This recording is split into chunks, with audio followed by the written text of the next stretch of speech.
This is When Science Speaks, a new web series profiling innovative and interesting people working in science and technical fields, from academia to industry to the nonprofit world. We explore how to be a powerhouse advocate for science and your research, how to advance your career in meaningful ways that make you happy, and how to push back on the ongoing assault on science and other related issues of interest happening in the world.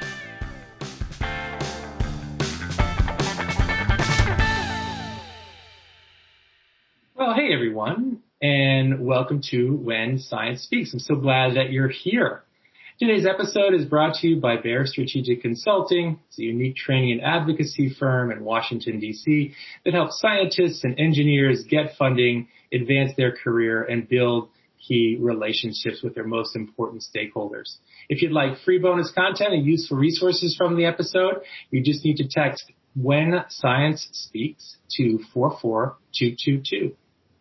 It is such a great pleasure to have the wonderful, versatile Dorie Clark on the show today. Listeners, you know on LinkedIn when you click on that 5 more experiences tab in the profile and you keep seeing these additional job roles and activities that somebody is interested in. And I just have to say that Dorie must hold the all-time record on LinkedIn, both in terms of the number of times you actually want to click and find out what else she has been doing in her career to learn more, and also about just the array of high impact activities and professional experiences that is Dorie Clark's career. As many of you know, she helps individuals and companies get their best ideas heard in a crowded, noisy world. She's been named one of the top 50 business thinkers in the world by Thinkers 50. She's honored as the #1 communication coach in the world at the Marshall Goldsmith Coaching Awards. Dorie is a keynote speaker. She teaches at Duke University's Fuqua School of Business and Columbia Business School. She's also the author of a number of books, which you may have heard of, Entrepreneurial You, and that was named one of Forbes' top 5 business books of the year. And I have to say that I actually took notes on every page of that book, which I had not done since undergrad, and it was definitely worth it. I go back to those as well and look at them. Dorie's the author of Reinventing You and Stand Out, which was named the #1 leadership book of the year by Inc. magazine. And her book, The Long Game, How to Be a Long-Term Thinker in a Short-Term World, is hot off the presses, or the servers, whichever way you get your books. And we're going to talk about The Long Game in just a moment. Dorie is also a former presidential campaign spokeswoman, and we're going to be swapping a little bit of political stories perhaps during this, with a seriously strong political and advocacy background. She's been described by the New York Times as, quote, an expert at self-reinvention and helping others make changes in their lives, a frequent contributor to the Harvard Business Review, and she consults and speaks for clients such as Google, Yale University, and the World Bank, among many others. She's also a graduate of Harvard's Divinity School, a producer of a multi-Grammy-winning jazz album, and a Broadway investor. You can download her free Entrepreneurial You self-assessment workbook at dorieclark.com/entrepreneur. Welcome to the show, Dorie. So wonderful to have you here. Hey, Mark. I'm so glad to have the chance to speak with you. You know, reinvention is a theme that really runs throughout your professional journey, and your early roles were in the political world. Talked about as a campaign manager and a communications director advisor on presidential and gubernatorial campaigns, and also in media. And right now, as many of us are thinking we want to emerge from this pandemic, and with a new professional focus, or we actually have to, as a result of what's happened by the changes unleashed by the pandemic. Thinking about your own career journey, what were some of the factors that made your multiple transition points really successful and effective in your view? Well, in terms of successful career transitions, I think we probably have to start with the unsuccesses that led to the transitions in the first place. I know many of your listeners have a background in academia, and that was originally what I wanted to do. After I finished my master's degree in theology, I decided I wanted to get a doctorate in English. And I applied, and I ended up not getting into any of the programs that I had applied to. So I just did not have a plan B. I thought for sure I would get into at least one. And so I really had to kind of scramble and figure things out. And so I did, I think sometimes, when it comes to reinvention, necessity is the mother of invention or reinvention. And so I thought, okay, well, I like writing. I like reading things. I can be a journalist. And so I made my way into that, which was a good idea until about a year later, I got laid off from my job as a journalist. And so just kind of had to keep evolving and iterating. I had been covering politics, and so I couldn't find another job as a journalist, try though I might. And so I ended up shifting over into politics, actually working for campaigns and being a press secretary or a communications director on them. So I think ultimately, if we're looking for a through line about what enabled me to do it, partly it was just understanding like I needed a paycheck. I needed to do something and not letting myself get paralyzed, but also really looking for that common denominator and understanding that my skills were transferable. So, sometimes other people don't necessarily even believe your skills are transferable because other people, frankly, often have a very narrow view or a very narrow interpretation of what one's skill set is. But you have to be the believer. You have to be the driver of understanding, no, this applies in a lot of circumstances. And if you can do that, I think you can actually reinvent yourself pretty successfully. So true. Looking for sort of those assets that you already have and how they can be reapplied. As you're referencing, Dorie, so many listeners are scientists, engineers, or folks who are interested in technical topics. And, as such a strong and leading writer and communicator who's also limited by word count sometimes, and, you've got 45 minutes to for your keynote. What are some of the strategies and techniques that you found helpful in distilling your message, without losing accuracy or the interest of listeners? Yeah, I love to make sure, first of all, to your point, that I always like to ask the question and be precise, and not assume that I know who the audience is going to be.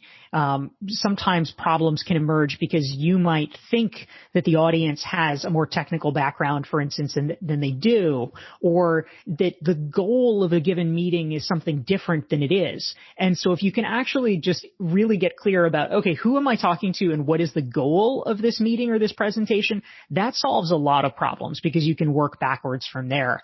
But also, an exercise that I like to form is, sometimes this actually literally happens, but even if it doesn't, it's a good thought exercise. If you were given some period of time to present, maybe it's 60 minutes, 30 minutes, 15 minutes, whatever it is, pretend that somehow that time is going to be ripped away from you and cut in half. Like, oh, sorry, we're running late. You have to cut it in half, like immediately. And if you were, what are the most important points that you have to make? What are the slides that you would cut and the ones that you would retain? Because that will often give you a lot of clarity about where you should be spending your time, what is most critical, and the things that you absolutely have to tee up no matter what. So true. And of course, that does happen sometimes. You were planning and then all of a sudden the person before you ran over and went too late. Excellent. Really helpful. And I want to ask you also about the role of emotion in communication. Lots of data and facts and evidence and, tables and graphs and that folks in my audience often are using. And I'd like to also, on top of that, sort of ask you about, more about the emotional aspects that you bring or that you infuse your communications with, your messaging with. So it's not just about the latest study or the latest poll, but really bringing forward some more emotional aspects. Yeah, you raised such an important point, Mark. So I'll address the two distinct pieces that you've mentioned. So the first one is about communicating, with the stats, with the graphs, all the evidence that, for obvious reasons is very important in scientific inquiry. However, one thing that we have to be aware of is if we are giving, especially an oral presentation, there are only so many numbers that the human brain can take in at one time. And so we need to be mindful of the perspective of the listener who may be encountering this information for the first time. And, pretty quickly you can hit overload. And so what I like to try to caution people is we need to make it as easy as possible for the listener to absorb what's useful. So all the time, whether it's a scientific context or a business context, I see people literally put an Excel slide, an Excel spreadsheet up on the wall, and there's, 700 lines of figures, and they'll be talking about it. And meanwhile, the audience is literally thinking to themselves, where do I look? What's important here? Because if it's just a spreadsheet, there's no way to make sense of it. And so just simple things like, okay, you know what? If one part of your spreadsheet is important, don't put up the rest. Pull it out. Turn it into a graph, or at a minimum, circle it, highlight it, make it bigger, something give them a clue to make it easier so that they're not spending the whole time tuning you out and instead saying, gosh, should I look at line H or line J? That is not where we want their head to go. So I think there's very simple visual things that we can do to guide people to what is critical versus what is non-essential. Now, to your point, Mark, about emotion, I think that's also really powerful. Now, to be clear, I do think that emotion is important to be included. What that isn't is Tom Cruise jumping on a couch and saying how much he loves Katie Holmes.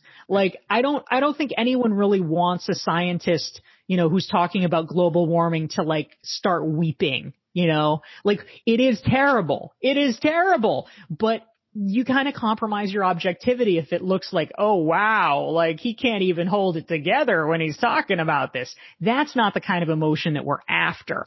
What we are after is conviction, passion, and also stories, of course, are always useful and relevant because, the human mind is optimized to take in stories and to remember them far better than any statistic. And so if you can find a story about whatever, it could be about an end user of some kind, if it's drug discovery, well, obviously a patient that benefited from it. If it's something about climate science or whatever, maybe it's, the farmer in Bangladesh that is going to be impacted in XYZ way. Maybe it's a story about your colleagues. Maybe it's a story about the process of the scientific discovery and how it was discovered. That actually can bring people along, kind of like a detective story. And, they like that, but it gives it a lot more meaning than just the numbers. So true. So true. That storytelling aspect of it and finding the specifics, like you were suggesting as well, help the mind focus. I want to talk to you about the long game. I'm really excited about it. The long game, how to be a long-term thinker in a short-term world. Would love for you to tell listeners about the book, what they can expect, what led you to write the book, all those sorts of things. Yeah, thank you so much, Mark. So The Long Game is my new book from Harvard Business Review Press. The subtitle, which hopefully encapsulates what it's about, is How to Be a Long-Term Thinker in a Short-Term World.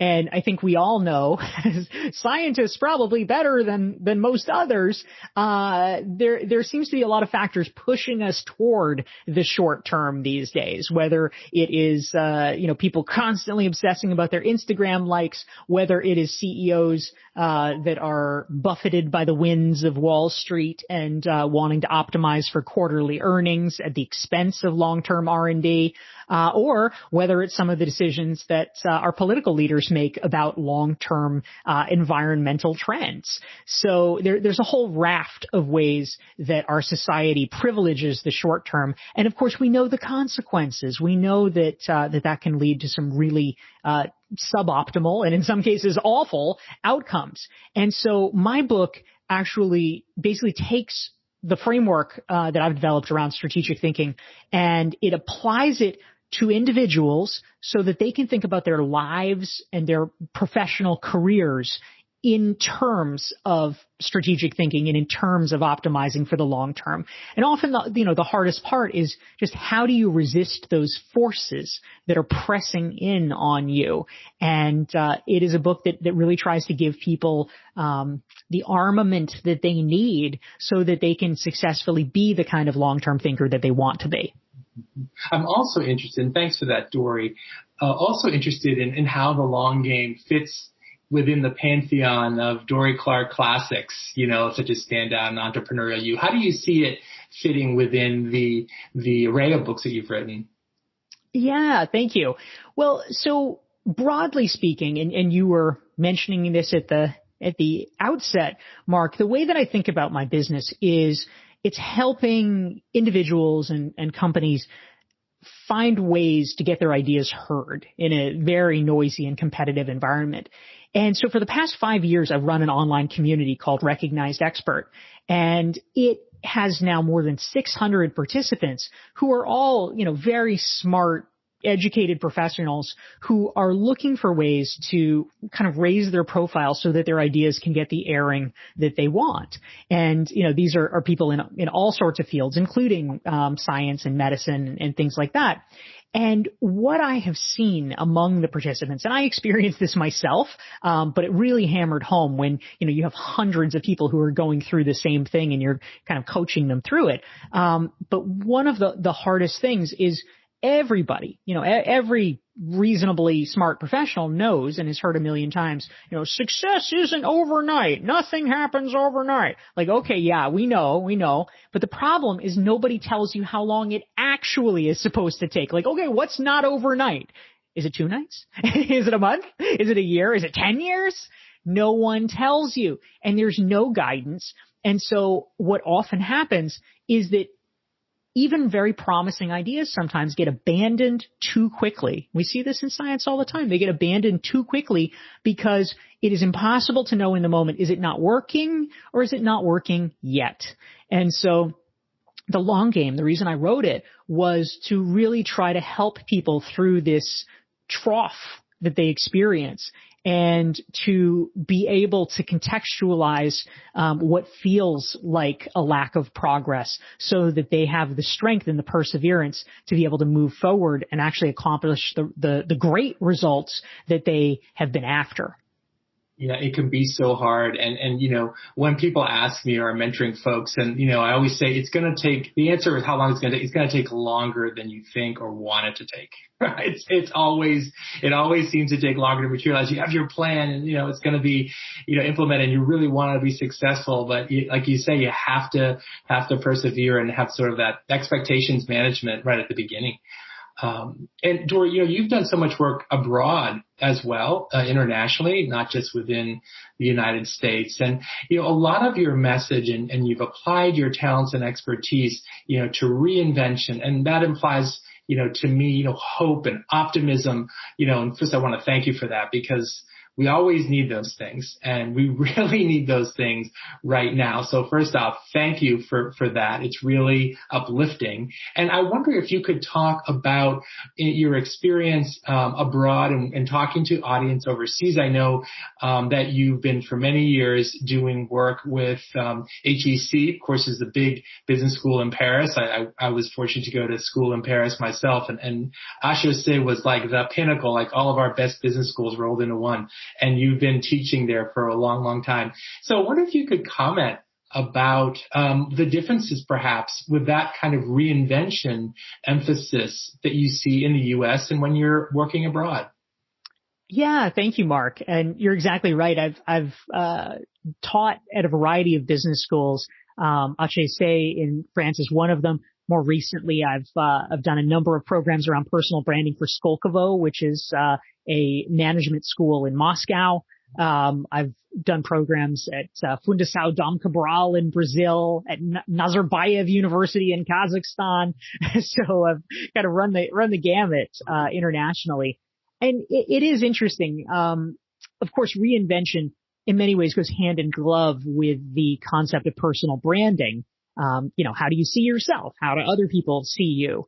And this is something that is really interesting because certainly Americans are not all of one mind about personal branding. There's lots of degrees of comfort or discomfort with it. But in general, if we're taking society in the aggregate, Americans are the most pro personal branding culture in the world. And so there's a lot of other countries where people get a little nervous or a little freaked out, even addressing the concept, because there is sometimes the belief or the thought that even to sort of ask the question or to think about your personal brand sort of makes you this inauthentic poser. Like, oh, they're trying to sculpt it too carefully and that sort of thing. And it is interesting to sort of go through that and go beyond it, because I think whether or not, if you're an American and you're listening to this, whether or not you actually feel comfortable with personal branding, you probably have some degree of consensus around the idea that, like, oh yeah, okay, this whole line that we've been fed about, just do good work and everything will take care of itself. It's like, well, that's a freaking joke. Like, no way. We know that's not true.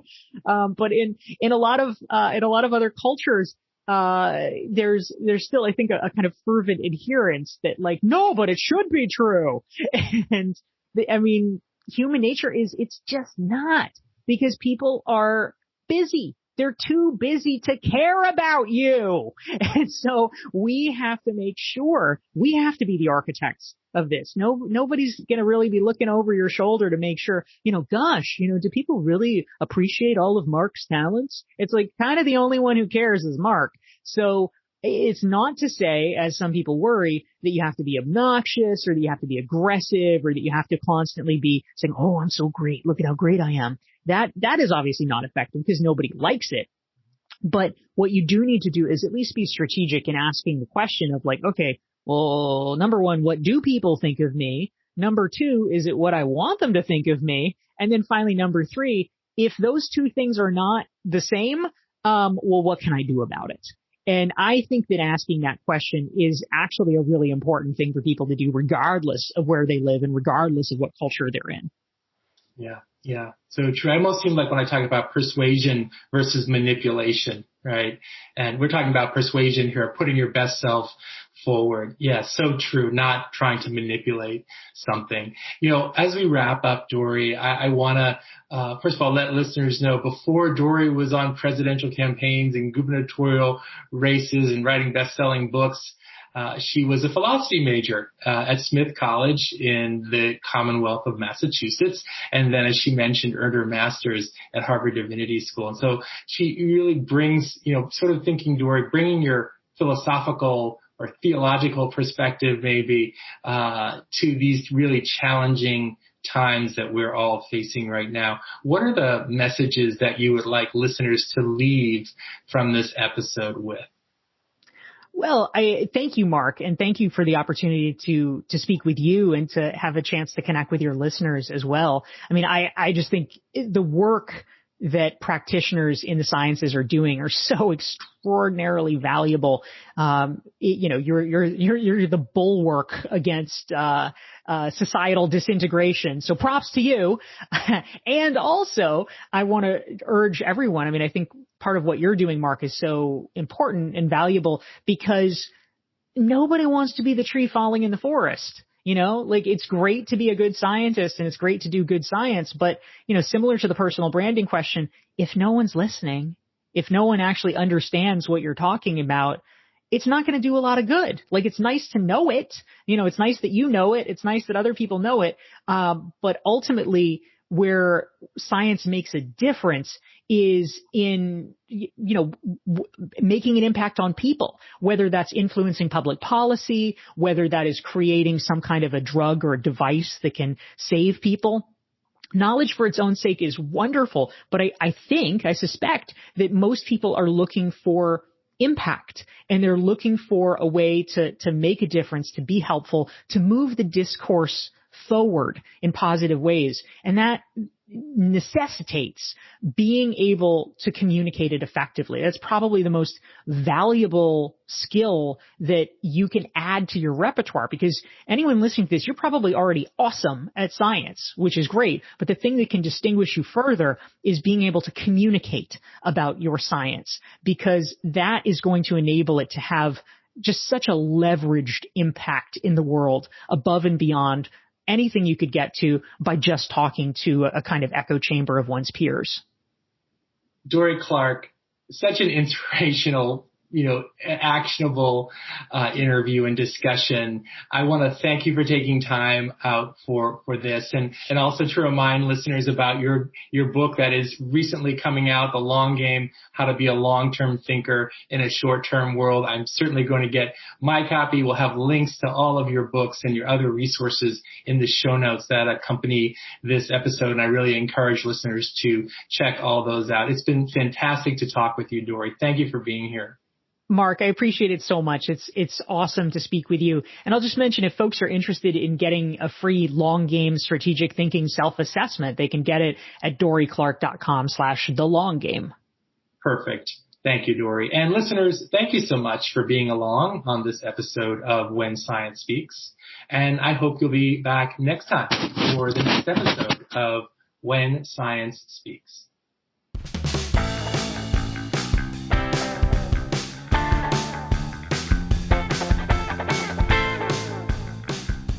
This is When Science Speaks, a new web series profiling innovative and interesting people working in science and technical fields, from academia to industry to the nonprofit world. We explore how to be a powerhouse advocate for science and your research, how to advance your career in meaningful ways that make you happy, and how to push back on the ongoing assault on science and other related issues of interest happening in the world.